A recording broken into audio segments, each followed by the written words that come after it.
오늘은 이제 요한계시록 강의 제29강입니다. 어린 양의 혼인잔치와 그리스도의 최후 승리 두 번째 시간으로서 오늘 요한계시록 17장 말씀 17절에서 21절까지를 우리 함께 공부하도록 하겠습니다. 이제 오늘 말씀과 관련된 말씀이 마태복음 24장입니다. 자, 마태복음 24장인데요. 24장 30절입니다. 24장 30절. 제가 거기 오타가 있네요. 그때 사람의 아들의 표적이 하늘에 나타나고 그때 땅의 모든 지파가 애곡하며 사람의 아들이 권능과 큰 영광을 가지고 하늘의 구름들 가운데서 오는 것을 보리라. 아멘. 예수님께서 여러분 이 감람산에서 이 올리브산에서 승천하실 때 천사가 뭐라고 하셨죠? 천사가 뭐라고 했죠? 너희가 본 그대로 오시리라. 구름들 속으로 올라가셨잖아요. 예수님께서 오실 때 다시 오실 때는 여러분 구름 속에서 구름들을 사이를 가로질러서 내려오시는 겁니다. 그러니까 여러분 재림 예수는 사람의 몸에서 태어나는 겁니까? 아니면 구름 가운데를 뚫고 내려오시는 겁니까? 뚫고 내려오시는 거예요. 그렇기 때문에 엄마 뱃속에서 태어난 어떤 사람도, 그리고 또 이 사도행전 4장에 가보면 이 세상에 어떤 이름도 하나님께서 우리에게 주시지 않았습니다. 오직 예수 그리스도라고 하는 그 이름만 주셨고, 엄마 뱃속에서 나오는 이 세상에 어떤 사람도 그리스도가 될 수 없는 겁니다. 그러니까 오늘날 수많은 사람들이 자기가 그리스도라고 하지만 그가 구름을 타고 내려오지 않는 이상 우리는 여러분 이거를 영적으로 해석할 필요가 없는 거예요. 왜냐하면 예수님이 구름들 사이로 올라가셨잖아요. 그리고 천사들이 너희가 본 그대로 오시리라. 바로 구름 사이를 구름을 가로지르고 내려오셔서 어디로 온다고 스가랴서에 써있죠? 예루살렘 앞 동쪽 올리브산. 그러니까 올리브산에서 올라가신 그대로 다시 구름들 사이로 해서 내려오시는 것을 이 성경이 말씀하고 있어요. 그러니까 이거는 영적인 해석을 할 게 아니라 그냥 그대로 우리가 믿을 수 있는 겁니다. 그러니까 하나님의 아들이 큰 영광과 권능을 가지고 하늘의 구름들 가운데서 오시는 것을 우리가 보는 그 일이 이제 남아있는 겁니다. 근데 이제 우리는요, 이 예수님하고 같이 정면으로 해서 보는 게 아니라 예수님 뒤통수 보고 내려옵니다. 아시겠죠? 우리는 예수님과 함께 수많은 성도들이 예수님과 함께 내려오거든요. 그러니까 예수님이 앞에 말을 타고 오시고 우리는 그 뒤를 따라 내려가는 거예요. 그러면 이 땅에서 환난기 동안 살아남은 자들이 그 예수님을 바라보고 있는 겁니다. 그러니까 이 말씀에서도 이제 우리가 볼 수 있는 것은 믿는 자들은 예수님과 함께 오는 것이고, 지금 땅에 남아서 간신히 살아남은 자들만 정면으로 예수님이 오시는 그 큰 영광과 권능을 보게 된다라는 것을 볼 수가 있습니다. 그래서 오늘 이 시간에는 우리가 예수 그리스도의 공중 재림 그리고 지상 강림이라고 하는 것을 한번 보기 원하는데요. 요 나눠드린 유인물 뒷장을 펴보시면 글씨가 잘 보이시나요? 제가 만들어 봤는데 이 도표를 보시면 이게 이제 예수님이 다 재림하시기까지의 과정입니다. 어떤 사람들은 대부분 예수님이 오신다 그러면 그냥 하나로 뭉뚱그려서 생각해요. 그냥 공중에서 바로 오셔서 그냥 여기에 오셔서 심판하시는구나 이렇게 생각하시는 분들이 있는데, 여기 있는 도표를 보면 맨 처음에 일어나는 게 뭐죠? 7년 지구에 있는 이 7년 환란기가 시작될 때 바로 성도들의 휴거가 있는 겁니다. 거기 보면 데살로니가 전서 4장 17절 말씀입니다. 우리 함께 읽어볼게요. 그 뒤에 살아서 남아있는 우리가 그들과 함께 구름들 속으로 채어 올라가 공중에서 주를 만나리라. 그리하여 우리가 항상 주와 함께 있으리라. 왜 우리가 공중으로 채어 올라갈까요? 예수님이 거기 계시기 때문에 그래요. 그래서 우리는 그거를 공중 재림이라고 말씀을 합니다. 그러니까 예수님의 재림은요, 그냥 단번에 이루어지는 이 일이 아니라 7년의 기간 동안 성경에 나와 있는 순차적으로 이것이 진행이 되는데, 1차적으로는 공중 재림입니다. 공중 재림에서 무엇을 할까요? 바로 이 교회들, 예수 그리스도의 신부들이 그곳에 올라가서 이 신부단장을 하는 거예요. 거기 가서 정화되고 바로 예수님의 혼인 만찬에 우리가 들어가는 겁니다. 그래서 공중 재림에 하는 내용이 데살로니가 전서 4장 16절에 있습니다. 주께서 호령과 천사장의 음성과 하나님의 나팔 소리와 함께 친히 하늘로부터 내려오시리니 그리스도 안에서 죽은 자들이 먼저 일어나고. 자, 아까 예수님이 어디로 오시죠? 하늘에서 오시잖아요. 그러니까 지금 우리가 채어 올라가고요. 이 채어 올라갈 때 어떤 일이 벌어지냐면 주께서 호령과 천사장의 음성과 이리로 오라. 우리 사도 요한에게 예수님이 말씀하시잖아요. 이리로 올라오라 하잖아요. 바로 이 사도 요한은 한번 이 부활과 그 다음에 휴거에 대한 거를 간접적으로 체험하는 겁니다. 사도 요한은 부활하지 않았어요, 여러분. 그가 영 안에서 채어 올라갔다 그래요. 그런데 우리는 영 안에서 채어 올라갑니까? 아니면 육신 안에서 채어 올라갑니까? 육신 안에서 채어 올라가는 거예요. 여기서 보면 뒤에 살아서 남아있는 우리가, 자, 살아서 육신을 가지고 다 어떤 육신입니까? 예수님처럼 영광스러운 몸으로, glorified body라고 하는 이 아픔과 슬픔과 괴로움과 죽음이 없는 부활하신, 그리고 시간과 공간을 초월한 바로 천사와 같은 몸으로 우리가 완전히 부활해서 하나님께로 올라가는 걸 볼 수가 있습니다. 그래서 누가복음 19장에 보면은 거기서 우리 19장 한번 가볼게요. 누가복음 19장 말씀 우리 주일날도 했는데 한번 이제 살펴보면 19장에서 이 부활을 믿지 않는 사두개인들이 예수님을 시험합니다. 부활을 믿지 않는 사두개인들이 예수님을 시험하는데 어떻게 시험을 하냐면 이제 한 여인이 있는데 20장입니다. 20장 죄송합니다.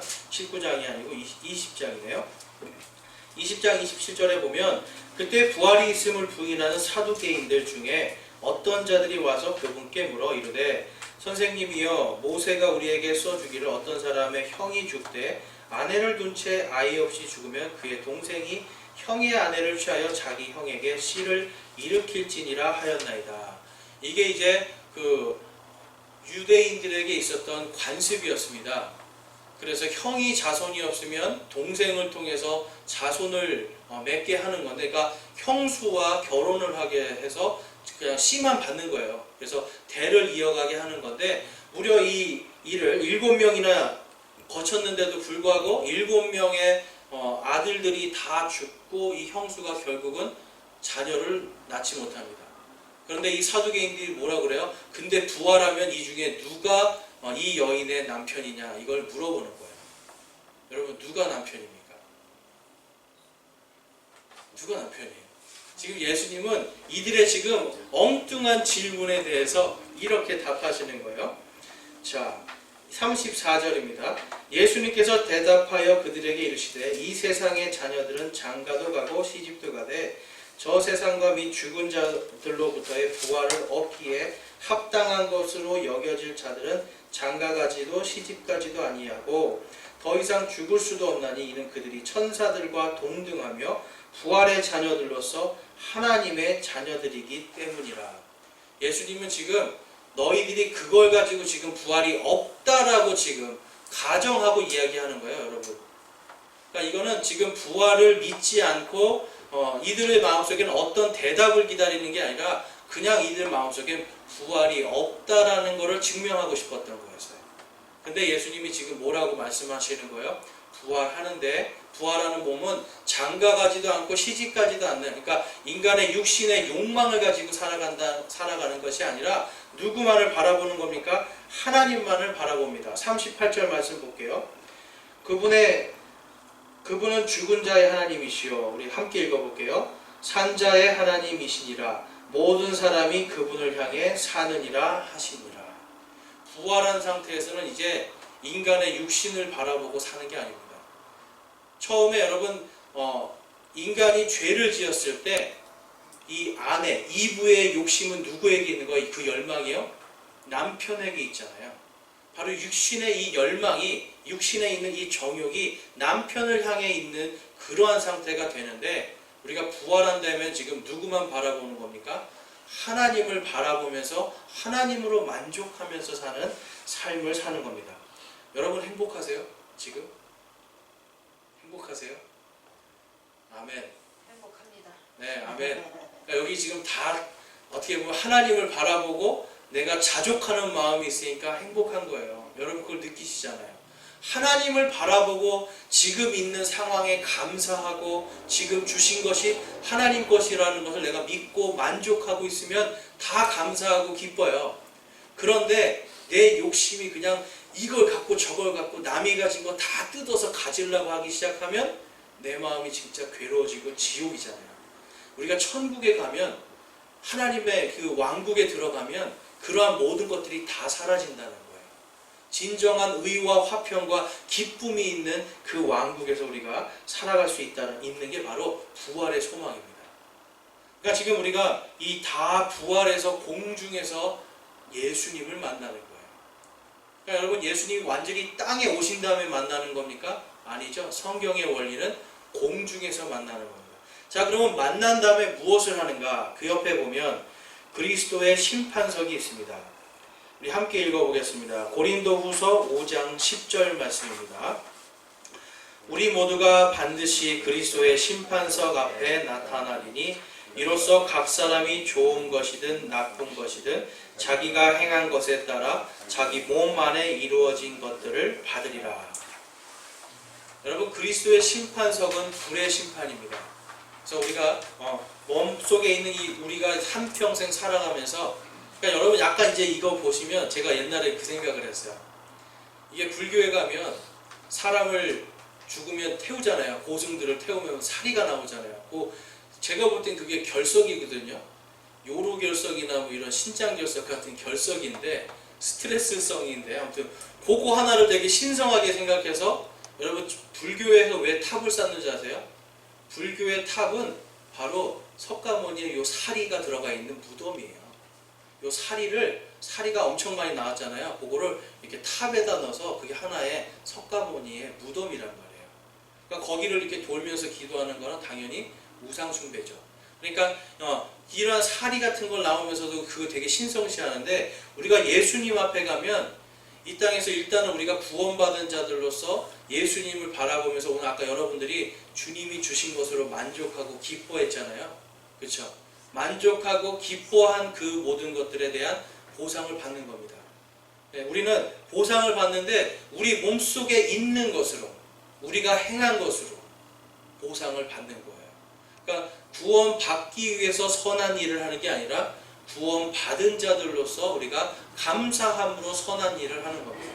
그래서 제가 늘 말씀드리지만 예수님 믿는 사람들이 선한 일을 하는 게 당연한 겁니까? 아니면 이게 뭔가 받기 위한 겁니까? 당연한 거예요. 왜냐하면 우리는 선한 일을 하도록 다시 창조된 사람들이거든요. 바로 주님 안에서 우리는 재창조가 된 사람들이에요. 그러니까 새롭게 보라 모든 것이 새롭게 되었도다. 그러니까 이제는 구원받기 위한 것이 아니라 구원받은 자들로서 새롭게 된 갓난아기처럼 이제 우리는 죄에 매여 있는 자들이 아니라 진리에 매여 있고 예수 그리스도 안에서 사는 사람들입니다. 그런데 우리가 자꾸 바깥으로 나가기 시작해요. 주님을 외면하기 시작하고 또한 주님의 몸된 교회에 있는 지체들을 미워하기도 합니다. 그래서 이 로마서에 가보면 내가 어찌하여 형제를 판단하느냐 사도 바울이 이 이야기를 해요. 내가 그리스도의 심판석에 설 줄을 모르느냐 이 말씀을 합니다. 그러니까 여러분 교회 안에 있는 이 지체들이요 그냥 지체들이 아니죠. 다 예수 그리스도께서 한 분 한 분을 위해서 피 흘려 죽기까지 사랑한 분이에요. 예수님이 사랑하고 있는 사람을 나는 미워하고 있다. 그거에 대해서 심판을 하신다는 거예요. 그렇기 때문에 우리가 이 그리스도의 심판석을 우리 성도들은 두려워해야 됩니다. 많은 사람들이 구원받았으니까 이제 나는 됐어. 나는 구원받았으니까 내 맘대로 살아도 된다고 생각하거나 가르치는 사람들이 있어요. 근데 여러분 결코 그렇지 않습니다. 그리스도의 심판석에 가서 우리가 했던 모든 것들을 다 하나님께서 불살라서 그 안에 있는 어떤 공력이 남아있는지 보상해 줄 만한 게 남아있는지를 보게 되는 거예요. 그래서 없는 사람은 어떻게 된다고요? 마치 불을 지나가는 것 같은 구원을 받는다. 바로 부끄러운 구원을 받게 된다라고 성경이 말씀합니다. 그래서 여러분 예수님을 믿고 구원받았다라고 함부로 살면 돼요? 결코 그런 거 아닙니다. 더 잘 살아야 됩니다. 예수님을 믿는데 예수님을 욕먹이는 거, 반드시 우리가 그리스도의 심판석 앞에 가서 심판받는 겁니다. 예수님을 사랑하는 형제 자매들을 사랑하지 못하는 것, 주님 앞에 가서 반드시 심판을 받습니다. 그리고 이 로마서에 가면 술 취함과 방탕한 모든 것들, 이 예수님을 믿고 살아가지만 이 땅에서 우리가 술 취하고 방탕하고 온갖 폭력을 쓰고 말로 하는 이러한 모든 죄악들, 탐욕들, 이러한 모든 것들이 다 예수님, 그러한 것들을 하는 사람들은 육신의 사람들이고 하나님의 왕국을 상속받지 못한다라고 써 있습니다. 그러니까 여러분, 그리스도의 심판석에서 이 땅에서 우리가 했던 모든 것들이 다 드러나는 거예요. 그러니까 예수님 믿는 사람들은 그리스도의 심판석에 대해서 깨달아야 됩니다. 근데 이제 고린도후서 5장 이 10절 말씀, 그리고 로마서에 있는 말씀, 여기서 그리스도의 심판석을 기존에 있던 성경이 다 하나님의 심판석으로 번역을 하는 바람에 지금 우리는 그리스도의 심판석이라는 게 굉장히 낯선 그런 문화 속에 있어요. 기독교 안에, 한국의 기독교 안에. 그래서 이거는 우리가 그리스도의 심판석을 잘 알기 원하고요. 그 다음에 요거를 거친 사람들, 이제 여기에서 심판을 받고 깨끗하게 정화돼서 어디로 들어가는 겁니까? 바로 어린 양의 혼인잔치 속으로 들어가는 겁니다. 자, 요한계시록 19장 7절 말씀입니다. 함께 읽어볼까요? 우리가 즐거워하고 기뻐하며 그분께 존귀를 돌릴지니 어린 양의 혼인잔치가 이르렀고 그분의 아내가 자신을 예비하였도다. 자, 이제는 이 혼인잔치는 앞에 있는 이제 심판이 끝나고 하나님께서 우리에게 기쁨과 소망을 주는, 교회가 바로 예수님의 아내잖아요. 교회가 바로 예수님의 아내, 저와 여러분이 예수님의 아내로서 지금 어린 양의 혼인잔치에 가는 겁니다. 그러니까 어린 양의 혼인잔치에 들어갈 수 있는 사람들은 누구예요, 여러분? 그리스도로 옷 입은 사람들, 바로 구원받은 이 신약 시대의 교회들로 우리가 알 수 있습니다. 그러면 이스라엘 사람들은 누구일까요? 성경에 보면 이스라엘 사람들은 처녀들로 비유를 합니다. 그래서 열 등불을 가진 이 처녀 중에 몇 명만 들어가요? 5명만 들어가는 이야기가 나오죠. 그러니까 마지막 때가 될 때 하나님께서는 이 이스라엘에 대한 구원을 위해서 땅에 이 7년의 대환란을 주시는 거예요. 그래서 거기에서 구원받아서 하나님과 예수님과 만나는 사람들이 몇 명이다? 14만 4천 명이다. 그러니까 지금 성경이 지금 그러한 이야기들을 하고 있는 겁니다. 자, 이 어린 양의 혼인잔치가 7년 환란기 거의 끝에 이제 끝나고 그 다음에 드디어 그리스도의 지상 강림이 있습니다. 그러니까 공중에서 이제 모든 것들이 이제 다 준비가 되고 할렐루야 주의 이름으로 오시는 이여라고 이스라엘의 14만 4천 명이 하나님을 찬양하는 얘기가 우리 지난주에 배웠던 요한계시록 18장에 있는 이야기인데요. 자, 우리 한번 볼까요? 요한계시록 우리 18장으로 한번 가보겠습니다.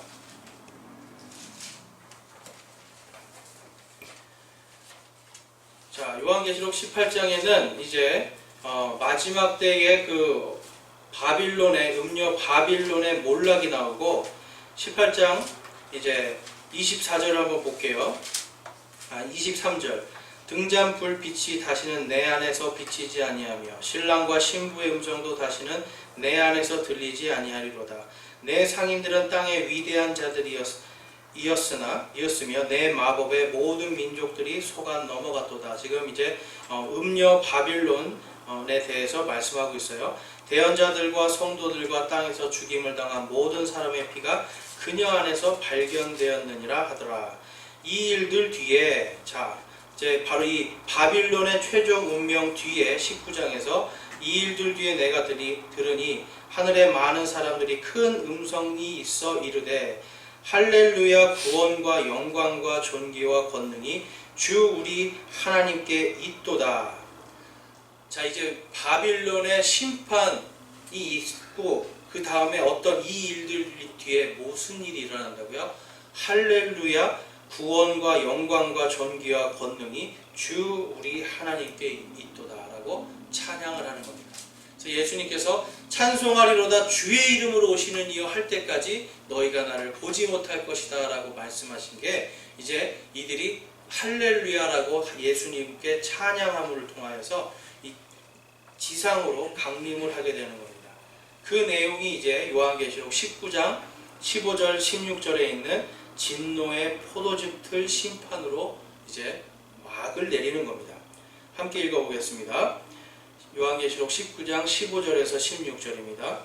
그분의 입에서 예리한 칼이 나오는데 그분께서 그 칼로 민족들을 치시고 또 철장으로 그들을 다스리시리라. 또 그분께서는 전능자 하나님의 맹렬한 진노의 포도즙 틀을 밟으시며 그분께서 그분의 옷과 넓적 다리에 왕들의 왕 주들의 주라고 기록된 한 이름이 있느니라. 자, 이렇게 와서 완전히 이 땅의 모든 예수님을 대적하고 하나님을 대적하는 세력들을 다 죽이는 일이 일어납니다. 이게 바로 이제 아마겟돈 전쟁인데요. 오늘 읽은 말씀에서는 뭐라 그래요? 이제 예수님이 공중에 있는 이 명령을 해서 공중에 있는 새들을 다 불러 모아서 지금 죽은 그들의 무엇을 뜯어 먹으라고 말하고 있습니까? 살들을 뜯어 먹어라. 살들로 배를 채우라라고 말씀하고 있습니다.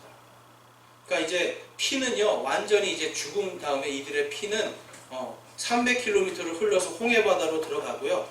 완전히 이제 제가 그랬죠, 허리까지 오는 만큼의 깊이로 300km를 흘러가는 겁니다.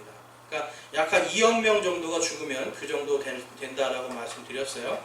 그래서 진노의 포도즙 틀 심판이 있고 그 다음에 그 옆에 보시면 양과 염소의 심판이 또 기다리고 있습니다.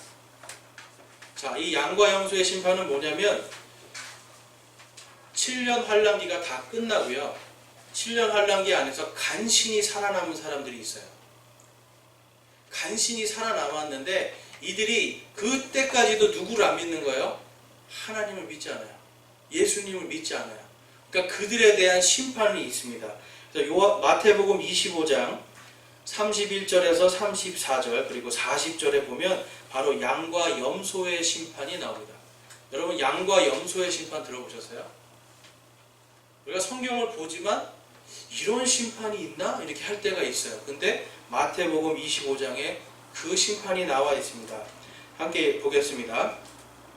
사람의 아들이 자기의 영광 중에 모든 거룩한 천사와 함께 올 때에 자기의 영광의 왕좌에 앉아서 그들을 일일이 분리하여, 지금 내려오셔서 땅에서 영광의 왕좌에 앉아 계시는 거예요. 왕들의 왕, 주들의 주로서 앉으셔서 심판하는 내용입니다. 그들을 일일이 분리하는데 양들은 자기 오른편에 두되 염소들은 왼편에 두니라. 이 말씀 때문에 양과 염소의 심판이라고 하는 이름이 생기는 겁니다. 그래서 양들은 지금 오른편에 두고요, 염소들은 왼편에 둡니다. 자, 34절 말씀 함께 읽어보겠습니다.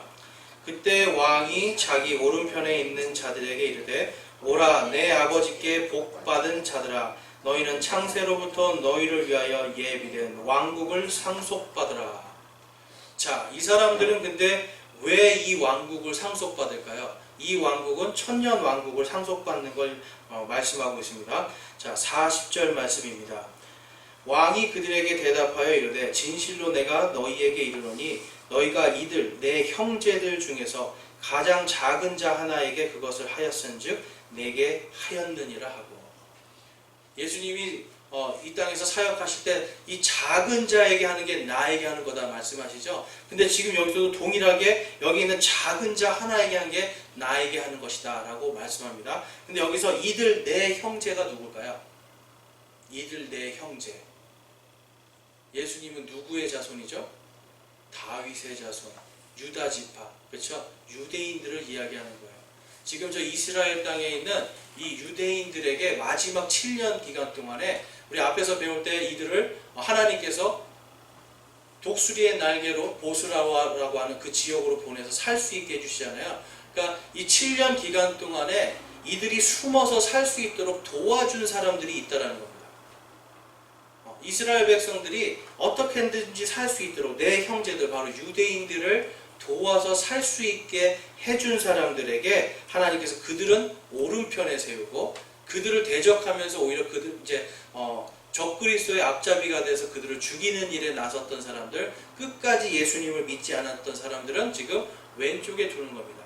그러니까 여러분, 여기서도 동일하게 우리가 알 수 있는 거는 오른쪽에 선 사람들은 왜 이스라엘을 도왔을까요? 왜 이스라엘을 도왔을까요? 바로 하나님의 말씀을 믿었던 거예요. 이 말씀을 만약에 읽었다라면, 만약에 여러분 이 말씀이 그때 이 7년 환란기 동안에 이 사람들이 그것을 읽고 마지막 때 이스라엘을 끝까지 도와야만 내가 살 수 있다. 이거는 뭐를 믿는 겁니까? 하나님의 말씀을 믿는 거예요. 바로 그 믿음 때문에 이들은 오른편에 서서 구원을 받는 겁니다. 자, 이 일들이 있은 다음에 이제 하나님께서 그리스도의 천년 왕국을 이 땅에 완전히 세우시는 거예요. 그러니까 예수님이 이미 오셔서 왕좌에 앉아서 심판하셔서 양과 염소를 가르시고 그들을 전부 다 이 불타는 불 호수에 다 던져버리시고 그 다음에 이 땅에 그리스도의 천년 왕국이 세워지는 겁니다. 우리 함께 요한계시록 20장 6절 말씀 보겠습니다. 첫째 부활에 참여하는 자는 복이 있고 거룩하도다. 둘째 사망이 그들을 다스릴 권능을 갖지 못하고 도리어 그들이 하나님과 그리스도의 제사장이 되어 천년 동안 그분과 함께 통치하리로다. 자, 이 천년이라는 시간은 어떤 사람들은 그냥 긴 시간이라고 생각하는데 이 전체적인 내용으로 봤을 때 여러분 7년, 정확하게 7년으로, 심지어는 하나님께서 3년 반, 3년 반, 예수님이 정확하게 3년 반, 3년 반으로 나눠서까지 계시를 해주시잖아요. 그러니까 이 천년도 우리가 긴 시간이 아니라 있는 그대로 천년으로 보면 됩니다. 그러니까 이 땅에서 여러분 우리가 살아서 강건하면 70이요, 사람이 보통 80까지 살잖아요. 그러니까 그 사는 아주 짧은 시간 동안 주님을 위해서 그 이름 때문에 고난받고 그 이름 때문에 우리가 고통받고 했던 그 믿음의 모든 보상을 몇 년 동안 받는 겁니까, 여러분? 1000년 동안 받는 거예요.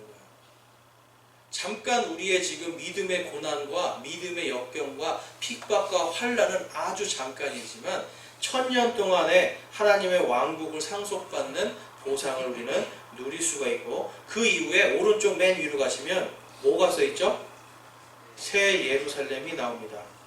요한계시록 21장에 있는 말씀인데 요거는 이제 앞으로 다음에 할 거니까, 그래서 새 예루살렘이 이제 이 땅에 완전히 내려오면서 천년왕국도 끝나고요. 이제는 시간에 있는 시간이 다 끝나는 겁니다. 여러분, 시간은 처음과 끝이 있죠.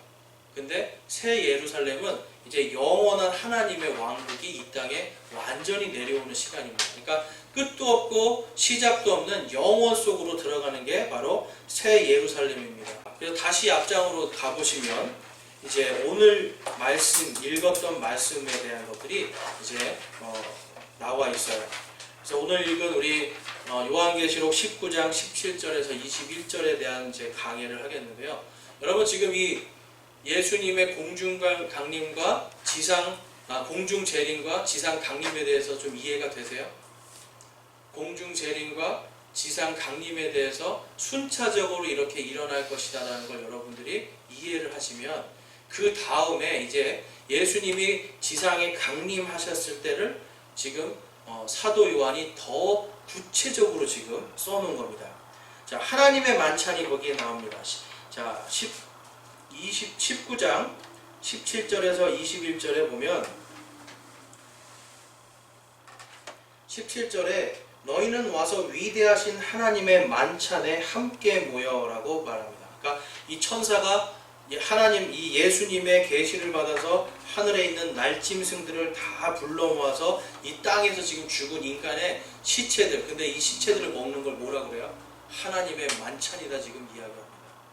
그러니까 하나님의 완전한 이제 진노, 그러니까 죽인 것뿐만 아니라 그 살까지도 다 새들이 뜯어먹게 하는 하나님의 확실한 지금 심판에 대해서 지금 이야기하고 있는데, 이사야서 46장에 이와 같은 말씀이 있습니다.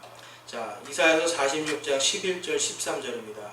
내가 동쪽에서 굶주린 새를 부르되 곧 먼 날에서 나의 계획을 집행할 사람을 부르리라. 참으로 내가 그것을 말하였은즉 또한 그것을 이룰 것이요 내가 그것을 작정하였은즉 또한 그것을 행하리라. 13절 말씀, 내가 나의 의를 가까이 가져올 터인즉 그것이 멀리 있지 아니할 것이요 나의 구원이 지체하지 아니하리라. 내가 나의 영광 이스라엘을 위하여 구원을 시온에 두리라. 지금 하나님께서는요, 지금 이때는 이 바빌론 제국이 이스라엘을 공격하기 전입니다. 그래서 1차적으로는 바빌론 제국과 그 뒤에 메데 페르시아 제국, 지금 이스라엘의 동쪽에 있는 나라들은 지금으로 말하면 이라크, 이란 이쪽이에요. 그래서 이라크는 바빌론이고 지금의 이란은 메데 페르시아입니다. 그래서 나중에 보면은 이 고레스 대왕까지 하나님께서 이사야서 45장에 보면 고레스 대왕이 태어나기 250년 전에 고레스 대왕을 세워서 완전히 이제 다 메데 페르시아 제국이 세워지고 그들을 통하여서 이스라엘 백성들이 그 땅으로 다시 돌아오는, 그러니까 구원을 받는 그 역사에 대해서 지금 써 있는데, 자, 근데 여기서 보면요, 여러분 이 내가 동쪽에서 굶주린 새를 부르되, 자 여러분 굶주린 새인데 이게 지금 오늘날 우리나라에 심각한 문제가 된 말씀입니다. 왜냐하면 이게 개역 한글 성경에 가면 동방에서 독수리를 부르는데 이 동방의 독수리가 누구라고 지금 주장하는 거예요? 안상홍이다라고 주장하는 겁니다. 그래서 이 고레스가 안상홍이고 동방은 동쪽에 맨 끝에 있는 한국이고, 그래서 지금 제가 아까 말씀드렸죠? 예수님은 어디로 오신다고요? 공중에서 오시잖아요. 근데 안상홍이라는 사람이 바로 이 동쪽에서 오는 동방의 독수리다 이렇게 이야기하는데, 영어로 가보면, 그리고 오늘 우리가 읽은 흠정역 성경으로 보면 이렇게 써 있습니다. A ravenous bird. 레이븐이 뭐죠, 여러분? 까마귀예요, 까마귀. ravens. 이제 그런 팀도 있는데 ravenous는 뭐냐면 굶주린, 개걸스럽게 먹는 이런 뜻이에요. 그러니까 무언가 시체를 먹는 까마귀나 맹금류 이런 것들을 말합니다. 그러니까 이 동방의 독수리, 동방의 이 굶주린 새는 좋은 겁니까, 나쁜 겁니까? 나쁜 거예요. 이거는 심판하러 와서 사람의 살을 뜯어먹는 그 일을 하는 겁니다. 그런데 그것을 이제 안상홍이라고 하면 굉장히 심각해지는 거죠. 사람들을 다 뜯어먹는 그러한 자가 안상홍이다라고 볼 수도 있는 건데, 아무튼 이 동방의 독수리라고 하는 요 번역상의 오류 때문에 지금 우리나라가 아주 난립니다. 그래서 지금 신천지가 가라앉으니까 이제는 이 안상홍 증인회가 난리를 치잖아요. 그러니까 여러분 이런 거는 여러분들이 지식적으로 알아놓으시면 좋겠습니다. 이 동쪽에서 오는 그 한 왕의 나의 계획을 집행할 사람은 바로 페르시아 제국의 왕 고레스가 되겠습니다. 그래서 이 말씀이 나가고 약 250년 뒤에 고레스라는 사람이 실제로 일어나서 이 이스라엘 백성들을 다시 그 땅으로 보내주고 예루살렘 성전이 회복되게 하는 그 일을 하게 됩니다. 자, 그래서 누가복음 17장 그리고 마태복음 24장 거기에 보면 특별히 마태복음 24장에 보면 또 어디든지 시체가 있으면 거기로 독수리들이 함께 모여들리라. 이때에 하나님의 심판이 엄청나게 끔찍하다는 걸 우리가 볼 수가 있어요. 그러니까 사람의 살을 다 뜯어먹는 그 독수리들을 하나님께서 보내신다라고 이렇게 성경이 말씀하고 있습니다. 그래서 예수님께서 지상으로 오실 때 그때 여러분 정말 이 굶주린 새들을 통해서 아마겟돈 전쟁에서 약 2억 명의 사람들이 다 한 번에 죽고 그들의 살을 새들이 와서 다 뜯어먹는 하나님의 만찬이 거기서 벌어지는 겁니다. 그러니까 여러분 끔찍한 거죠. 하나님의 심판은요, 아까 여기 성경에서 뭐라고 말씀하셨죠? 이사야서 우리 11장에 보면 내가 그것을 작정하였은즉 또한 그것을 행하리라. 여러분 하나님이 말씀에 써놓을 때는 그거를 작정하시고 행하기 위해서 써놓은 겁니다. 그래서 우리가 볼 때는 뭐 이런 끔찍한 걸 하나님이 다 써놓으셨나라고 할 수 있지만 왜 써놨습니까, 여러분? 하나님이 작정하셨기 때문에 써놓으신 거예요. 그래서 우리가 하나님을 두려워해야 되고요. 온 세상 모든 만민들이 하나님을 두려워해야 되는 겁니다. 자, 계시록 19장 21절에 가보면 이런 말씀이 있습니다. 그리스도의 입에서 나오는 검으로 인해 모든 대적의 군대들이 살해되고 맹금류들이 그들의 살로 배를 채우는 끔찍한 최후의 심판이 있을 것을 우리가 알 수가 있습니다. 한번 함께 읽어보겠습니다. 21절입니다. 그 남은 자들은 말 타신 분의 칼, 곧 그분의 입에서 나온 칼로 죽임을 당하니 모든 날짐승이 그들의 살로 배를 채우더라. 여러분, 이 말씀을 듣고도, 이 말씀을 알고도 끝까지 예수님을 대적하는 겁니다. 제가 만난 수많은 이 이슬람 전도자들이요, 여러분, 성경 말씀을 창세기부터 요한계시록까지 다 읽어봤어요. 다 읽고 공격을 해요. 그런데 이들이요, 이 말씀을 안 읽어봤을까요? 다 읽어봤대요. 그런데 끝까지 하나님을 대적하고 예수님을 대적해서 결국에 성경에 보면, 여러분, 예레미야서에 가보면 마지막 때 이슬람 국가들의 수많은 사람들이 죽임당하는 이야기가 나옵니다.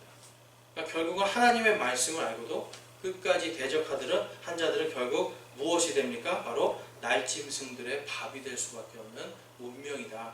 그것이 성경에 작정되어 있는 겁니다. 그 다음에 19절에서 오늘 말씀 19절에서 20절을 보면 이제 이런 말씀이 있습니다. 또 내가 보매 19절입니다. 그 짐승과 땅의 왕들과 그들의 군대들이 함께 모여 말 타신 분과 그분의 군대를 대적하여 전쟁을 하더라. 바로 이것이 아마겟돈 전쟁을 다시 한번 깊이 있게 지금 다뤄주고 있는 거예요. 예수님께서. 자, 그래서 결국은 이들은 다 어떻게 됩니까? 완전히 멸망하게 된다. 새들의 밥이 된다.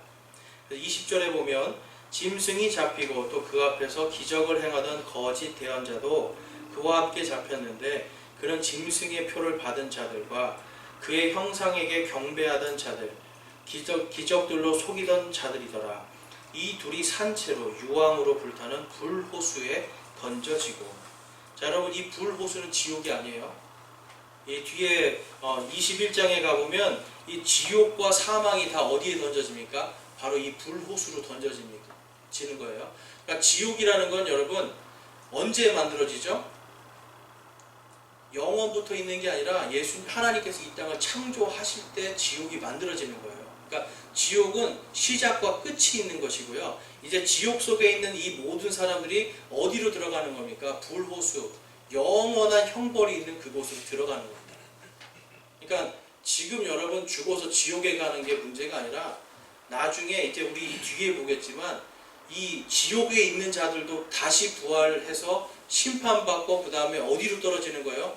영원한 불호수로 떨어지는 거예요. 그러니까 완전한 멸망 속으로 들어가는 거예요. 그래서 하나님이 세상을 이처럼 사랑하사 자신의 독생자 예수 그리스도를 보내셨잖아요. 왜 보내셨어요?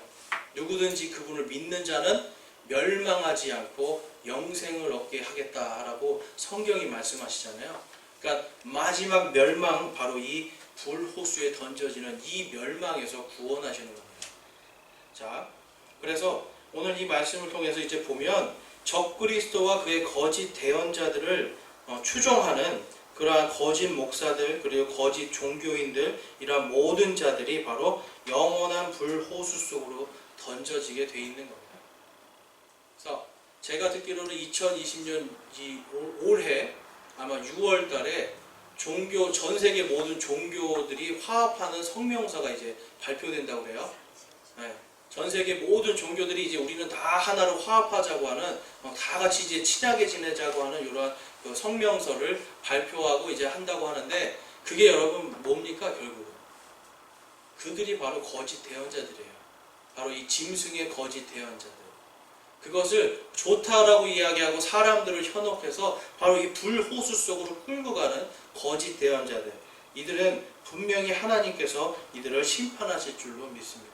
그래서 우리는요, 이러한 시대를 살아가면서 이러한 시대 속에서 정말 예수님께서 속히 오시기를 기도해야 돼요.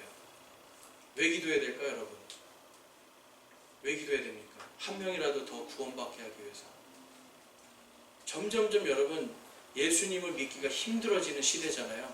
예수님께서 속히 오시는 것이 우리에게는 더 복된 일인 줄로 믿습니다. 그리고 이 지구에 더 복된 일인 줄로 믿습니다. 그래서 우리가 함께 정말 오늘 이 요한계시록 19장을 통해서 어린 양의 혼인잔치 그리고 그리스도의 최후 승리에 대해서 보았습니다. 그래서 이 말씀을 통해서 여러분 안에 정말 두려움이나 하나님에 대한 이 거룩한 두려움을 갖고 이 땅에서 주신 하나님이 우리에게 주신 사명과 이 모든 책임감들을 잘 완수해서 주님의 그리스도의 심판석에 서는 그날까지 우리가 신실하게 믿음 생활 잘 할 수 있기를 주님의 이름으로 축원합니다.